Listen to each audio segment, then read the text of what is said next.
Hello, lovely friends. Welcome to another exciting episode of the Joyful Journey podcast. We're absolutely thrilled to have you here with us today. Now, tell me this. Have you ever wondered what it truly means to live in the world's most peaceful country? Or what it's like to be among the happiest people on earth?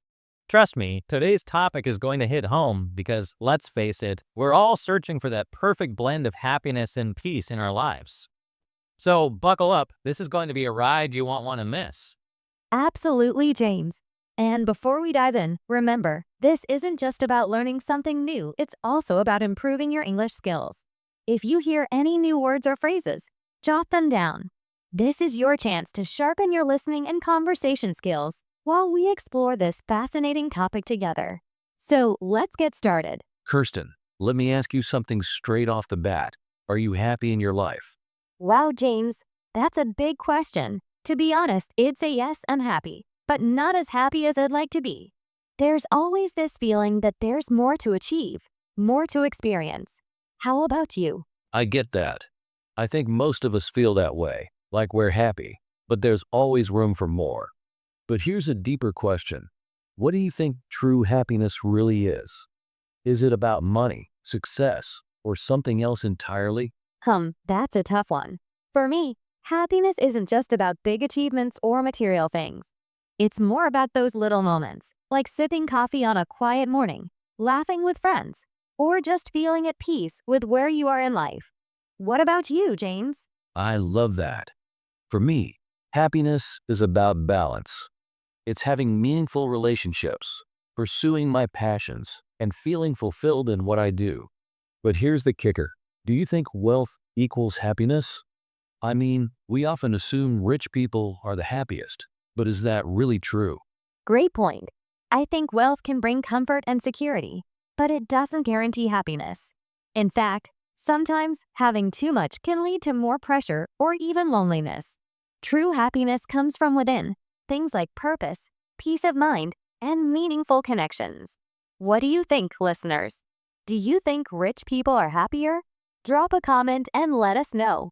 Speaking of wealth and happiness, Kirsten, let's talk about celebrities. They seem to have it all. Fame, money, luxury. But do you think they're as happy as they appear? Ooh, that's a juicy question. On the surface, it looks like they've got everything, but I think it's more complicated than that. Sure, they might have fancy cars and designer clothes, but does that really bring long-term happiness? I've heard so many stories about celebrities struggling with mental health, loneliness, and the pressures of fame. Exactly. Luxuries might give you a temporary high, but real happiness seems to come from deeper things, like personal fulfillment and strong relationships. And speaking of relationships, do you think society plays a role in our happiness? Or is it more about personal choices? I think society has a huge impact. For example, if you have good neighbors, you feel like you're part of a community. But if your neighbors are unfriendly or constantly gossiping, it can make life so much harder. It's like your environment can either lift you up or drag you down. Totally agree.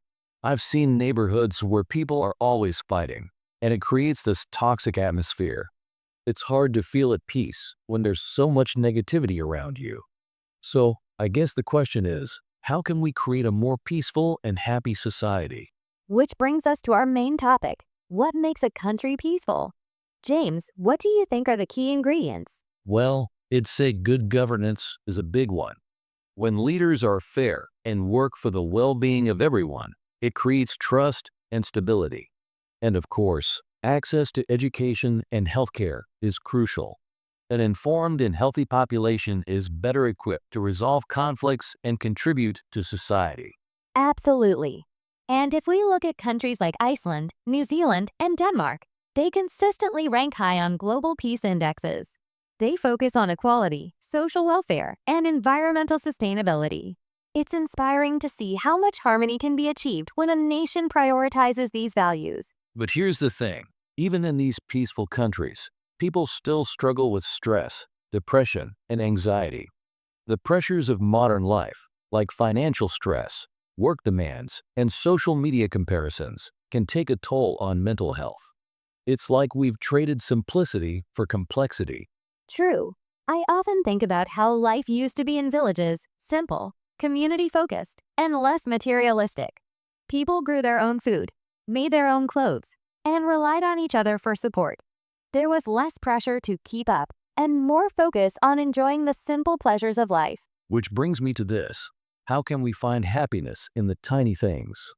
In today's world, we're always chasing bigger goals.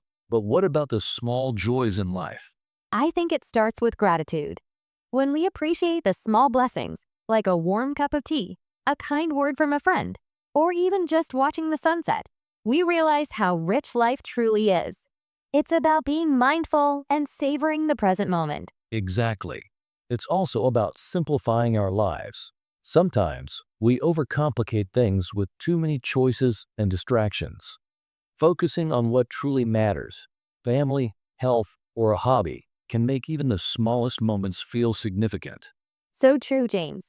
Happiness isn't always about the destination. It's about enjoying the journey and finding beauty in the little things along the way. Life is full of tiny miracles. We just need to slow down and notice them. Well, lovely friends, that's a wrap for today's episode. We've explored happiness, peace, and the little things that make life truly beautiful. Remember, happiness isn't about having it all. It's about appreciating what you have. And don't forget, drop a comment and let us know your thoughts. Do you think wealth equals happiness? How do you find joy in the little things? Would love to hear from you. Also, if you enjoyed this episode, give us a thumbs up, share it with a friend, and hit that subscribe button for more thought-provoking contents. Until next time, keep finding joy in the journey. This is James and Kirsten, signing off from the Joyful Journey podcast. Stay happy, stay peaceful, and we'll see you in the next episode.